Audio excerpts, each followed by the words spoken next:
Oh, come on, let's go. Oh, we got one in front of us. Let's get him. Oh, got him. Got him. Who's next? Who's next, boys? Let's use this pulse. Oh, we got a guy right there. Let's push him. We're pushing him. Let's go. Dome shots. He's out. All right. Oh, we got one. He doesn't see me. I got no ammo. Reload. Oh, what the fuck? Switch. Boom, boom. Hey, let's go, boys. That's how you do it. And today, we're going to be talking about Rogue Company. That was just a little bit of gameplay that I'm going to be showing you. But I wanted to talk to you guys about this because I've been playing this game a lot more than I thought I would. Now, the closed beta currently has two game modes called Demolition and Strikeout. Strikeout's an objective-based mode where your team has so many lives. You can keep respawning as long as your team has lives. And there's an objective for you to try to capture. And Demolition is more like search and destroy. One bomb on each team. One team defends. One team tries to plant. Just like you would see. Now, what I do like about this game is there's multiple rogues for you to play. I think currently there are 13 different rogues for you to pick from, and each rogue has their own special ability. Each rogue even gets their own weapon type. So most rogues don't have the same weapon type. Like this rogue right here has a shotgun and an LMG. This one has a shotgun and it looks like an SMG. And if you were paying attention, both of those had different abilities. They had that special ability, right? One of my favorite characters to run with, which you'll see some gameplay for him in a second, is Dallas. And Dallas has an ability called Target Finder, which shoots out a pulse that pulses the closest enemy. So it shows you where he's located. We're going to look at it right here. You're going to see me. I hit the pulse, and then you can actually see the enemy through the wall for a short amount of time. It doesn't last the whole time, but there's a short amount of time that you can see where that enemy's at. Now, remember, there are 13 rogues, so that means 13 really cool abilities, just like that one right there. Now, the first game mode we're going to take a look at is Strikeout, which is the more casual game mode. I told you with the respawns. If you look up at the scoreboard at the very top in the middle, you can see that under our 4 pictures, there's like a number there. So that's how many lives each team has. Now, as long as you have lives there, that means your team will be able to continue to respawn.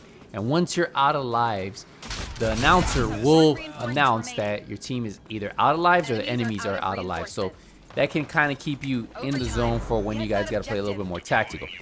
This game mode, I feel like people play a little bit more careless for the fact that they do know that they have more lives, right? But with Demolition, you know, once you die, there's no reviving you. You just have to hope for your teammates to win the fight. Now, I do want to mention, like I said before, this game does run at 60 frames per second on console, even the Nintendo Switch, which makes this game run really smooth. I don't think there was really any instance where I was getting any kind of bad frames or really lagging in place or stuttering. You know, there was never any instance where I felt that the game felt really choppy. Now, I do want to talk about the movement. That's one of the gripes I have with this game. I do feel like the movement's a little stiff. I feel like they can tweak that a little bit. Now, will they tweak that by the time open beta happens? I don't know. Will they leave it the same? Because I could just be one person who feels that way.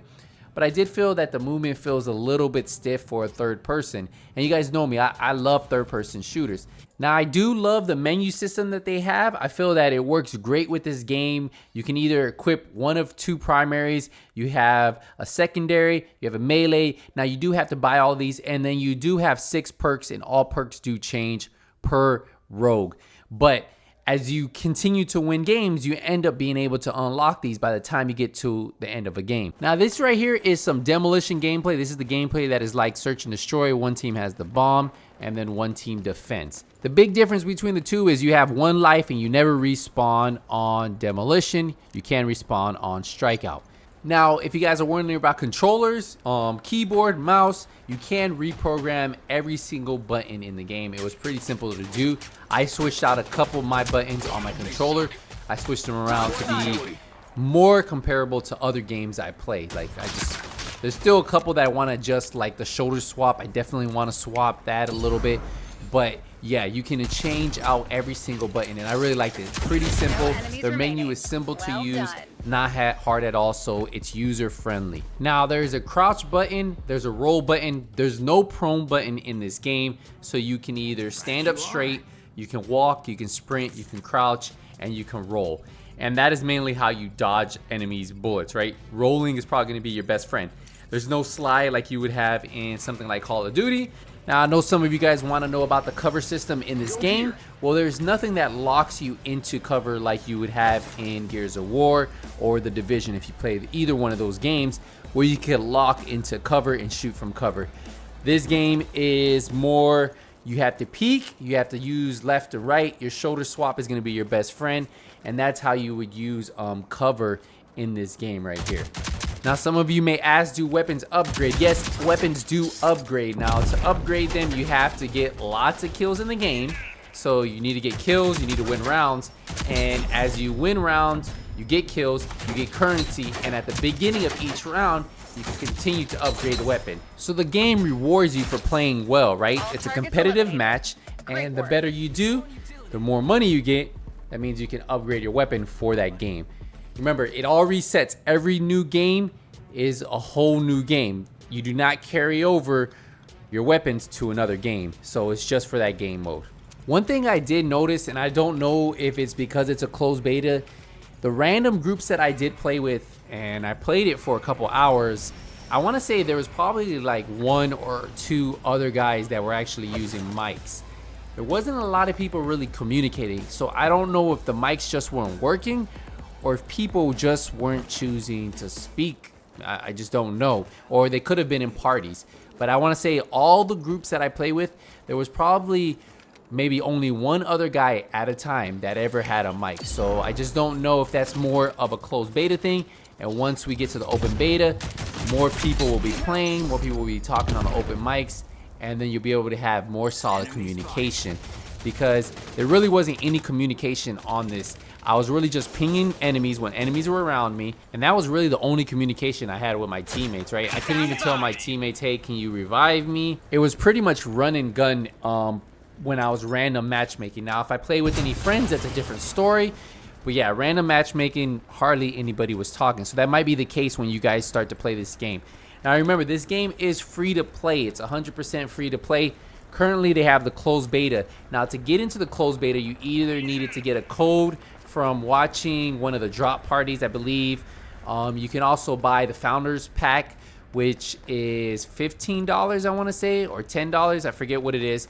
Or you could buy the really nice pack, which really gives you a lot of really cool stuff, but that's up there in almost $50 or something. So I think the cheapest price to get into the game is around $15 on PS4, Xbox, and even on PC. But remember, if you don't want to play now and you just want to wait for the open beta where it's going to be 100% free for everybody, then give it a few. I don't know how long the closed beta is going to go for, but I'm pretty sure if they're in closed beta, they're not going to be in closed beta for too much longer. I could see this game going in open beta in the next few weeks, probably, if not sooner, because they definitely want to get this hands on for everybody, right? They want everybody to get hands on with this.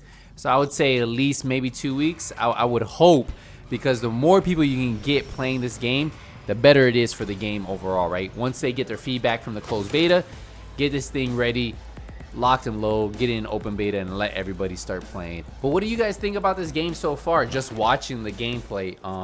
Do you guys think this is something that you guys might play if you enjoy PvP? I think this is actually a pretty fun game. I don't think it's perfect. By all means, it's not perfect, but I feel that they have a good base for it, right? And I feel that there's going to be a nice audience of people who are going to enjoy this game. And I can't wait to actually get a couple friends that play this game to have fun with it, because I think the game will be 100% more fun with a team. So if I can get 3 other buddies to get this game when it's free, which shouldn't be hard, right? It shouldn't be hard to get people to play this game when it's free, because it's a fun game and it has some pretty cool abilities, and the maps are pretty fun. The maps to me are really well designed.